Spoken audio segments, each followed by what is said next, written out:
Bienvenue dans Sans filtre, la série d'entrevues où l'on découvre le parcours et les réalités des artisans de l'audiovisuel. Aujourd'hui, on accueille Yassé Tidon, un artiste originaire du Congo-Brazzaville, passé par la Pennsylvanie, avant de s'établir à Montréal, où il fait désormais rayonner sa musique. Avec plus de 8 millions d'écoutes et des prestations remarquées au Oshaga et au Franco, et une montée fulgurante depuis sa signature chez Joe Ride et Pollen Records, il vient nous partager son parcours, sa vision et l'envers du décor du milieu de l'audiovisuel. Bienvenue Yassé Tidon, on est heureux de te recevoir. Merci pour l'invitation. Sans filtre, sans filtre, filtre, sans filtre, sans filtre, sans. En premier lieu, Yassé Tidon, on voudrait te demander une question. Donc, à travers ton parcours, on voit que tu es passionné par l'art musical depuis le jeune âge. Qu'est-ce qui t'a précisément poussé à entrer dans la scène musicale montréalaise? Bon, je dirais pas qu'il y a quelque chose qui m'a poussé à entrer dans la scène musicale montréalaise. C'est juste que j'ai déménagé, je suis venu à Montréal et puis ça s'est fait naturellement. Donc, il n'y a jamais eu de vœu ou de volonté spécifique de venir ici percer dans la musique à Montréal. Mais c'est juste que vu que je suis là, bah, comme on dit en Afrique, le mouton mange là où il dort. Donc, Avant d'être signé avec l'un des plus gros labels à Montréal, dis-nous, parmi les défis que tu as rencontrés en tant qu'artiste indépendant, est-ce qu'il y en a un qui a été véritablement un moment de déclic pour toi? Un événement qui t'a vraiment fait évoluer, qui a permis de te faire avancer dans ta carrière? ouais, je te dirais, il y a beaucoup de petits moments, je pense que beaucoup de petits moments qui ont contribué chacun à leur tour. Mais comme ça, je te dirais, quand j'ai fait la tournée à Niska, quand il est venu au Québec, j'ai fait toutes ses premières parties, c'est les 3 dates qu'il avait, on a chillé ensemble et tout, tout ça. Et je pense que les shows, les performances que j'ai faites ont été reliées, les pages ici, en France, tout ça. Et il y avait même des gens ici qui savaient pas j'étais qui au fait, mais qui m'ont découvert grâce à cette journée-là. Et puis tout s'est allongé après. Si je comprends bien, est-ce que tu as trouvé que c'était une difficulté justement de performer dans ces shows d'un artiste qui était déjà connu?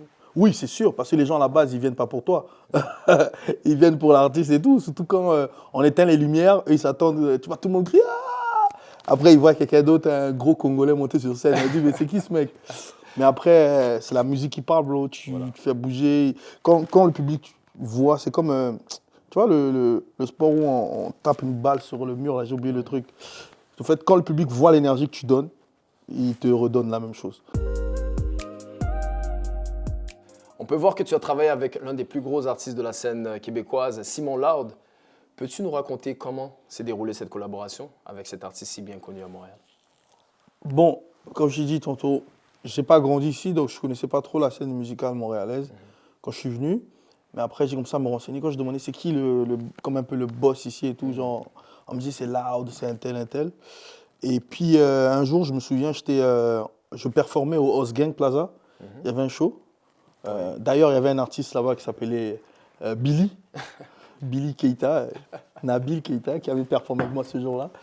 Et donc. Faut pas le dire. Ça. Faut pas le dire. Hein, Est-ce que tu as senti une connexion directement quand tu... Il est super humble. Ouais. Franchement, c'est quelqu'un. Il m'a appris beaucoup de choses. C'est-à-dire, même lui-même, il ne s'en rend pas compte. Loud, c'est quelqu'un qui est toujours dans sa bulle et tout. Il est très réservé. Ouais.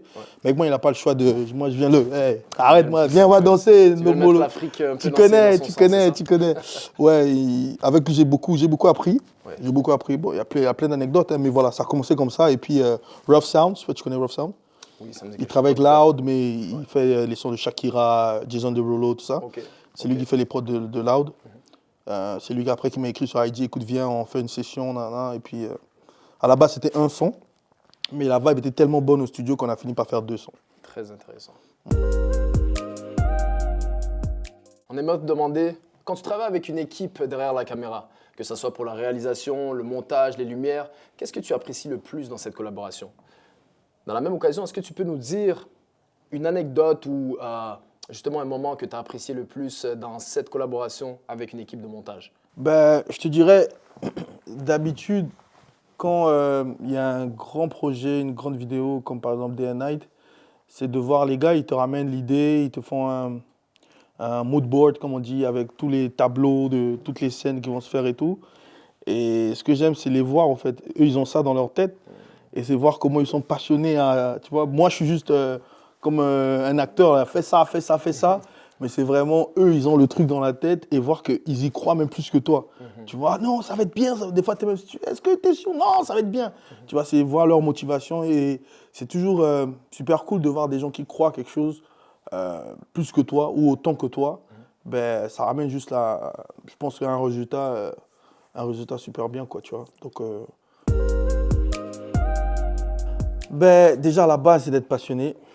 C'est d'être passionné, c'est de croire en soi. Mais je pense aussi le plus important, c'est d'être rêveur. Il faut rêver, faut venir avec des concepts différents, il faut se surpasser. Parce que quand tu es rêveur, c'est là où tu... Des fois, quand tu es tout seul, tu vois, tu es comme dans ta tête, là. C'est là où tu viens avec les meilleures idées. Des fois, les idées vont... Tu vas pas toujours avoir les meilleures idées, Ouais. mais en tout cas, venir avec des idées chaque fois intéressantes, des nouveaux concepts, des nouveaux trucs. Et c'est comme ça que je pense que tu vas te surpasser. Mais ouais, le plus important, c'est d'être passionné parce qu'à la fin de la journée, tu le fais par amour, tu le fais par passion. Et tu n'as jamais tort quand tu fais quelque chose par passion. Un gros merci d'être venu avec nous aujourd'hui. Merci d'avoir partagé ton parcours sans filtre. On se retrouve pour un prochain épisode de Sans filtre. À la prochaine. Au revoir. Merci. Sans